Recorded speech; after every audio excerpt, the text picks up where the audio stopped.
We're joined now by Jodi Kantor, a reporter for the New York Times, who's got a great piece in the forthcoming issue of the New York Times Magazine exploring the Obama's marriage. Jodi, thanks for being here. And I want to start with the idea that they decided to cooperate for this story in the first place. How much cajoling, how much negotiating went into having the Obamas sit down and talk about their own marriage? Well, let's say I had to send more than one email to get this interview.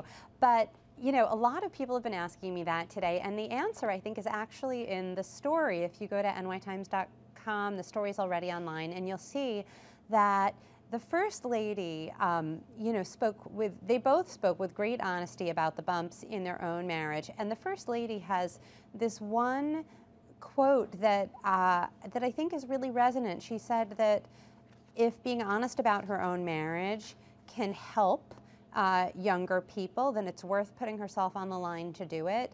And she also says that she doesn't want people, she basically doesn't think that perfection exists in a marriage, and she doesn't want people to think it does. And I think the Obamas are highly aware that there are all of these beautiful kind of lovey-dovey images out there of, you know, the two of them looking unbelievably happy and content. Many of those images put out by the White House, of course. Yeah, no, and you know, and it's not that those images are not reflective of their relationship, but there's this fascinating tension in the Obama White House, right? Because they were elected in part because they didn't seem like regular politicians. They seemed more like the rest of us, and yet everything in the White House is perfect and buffed to such a high shine. So I think this interview was, you know, was part of them, you know, sort of both trying to serve as role models and connect with people. I'm wondering, just from your sense of sitting with them, you know, Obama always liked to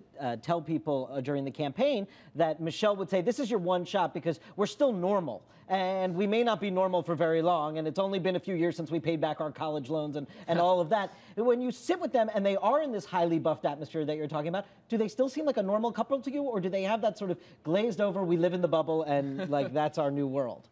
I think the even more interesting question is, do they think that they're still that's a normal couple? Because you're right. That is the more interesting question. Because I got signals of both in the interview. On the other hand, look, all of us have interviewed politicians for a long time. Whenever you ask anybody basically, how have you changed because of such and such, the answer is always, I haven't changed one bit, almost as if the experience, you know, somehow didn't affect them. So they did say, we're still the same people. We feel really connected to our old lives. It wasn't so long ago that we were paying back student loans, et cetera. And yet there were also some acknowledgments of this enormous, titanic change in their lives. The president gave this sort of soliloquy about his dates with his wife and what's happened to these dates, and the fact that when he took her to New York last spring to see a Broadway show, he was attacked for using federal money for their entertainment and how frustrating that was. And a couple people were watching, a couple paparazzi around as well. You know, exactly. To me, the most fascinating question and answer in your piece, and the piece is great, and everyone should go read it, but you asked about whether they can have an equal partnership,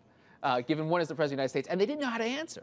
That turned out to be, I think, the money quote and the money exchange from this interview. It's so rare that I mean, I've interviewed the Obamas before separately, and they're so eloquent, and it's very rare that a question surprises them. But they had kind of a moment. The president tried to answer gamely. He took about 4 tries and kept stopping. He eventually made a joke. By the way, Mrs. Obama is looking at him intently as he tries to answer this. And he's going, I have to be really careful about the way I answer this question. He literally said that. Yeah. And finally, he made a joke, and he said, actually, my staff cares more about what my wife thinks than they care about what I think, which is fascinating.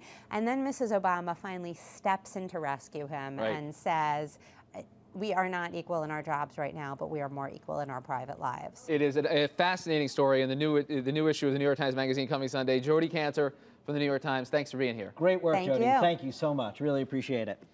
That does it for this edition. You should also, when you read it, just be fascinated that Jodi compares this marriage to the Clinton marriage, and who plays the role of Bill and Hillary in the Barack and Michelle relationship. Yeah, maybe not what you expect. It's twitter.com/, that. Click us on again tomorrow. Would you combine that with the fluff details?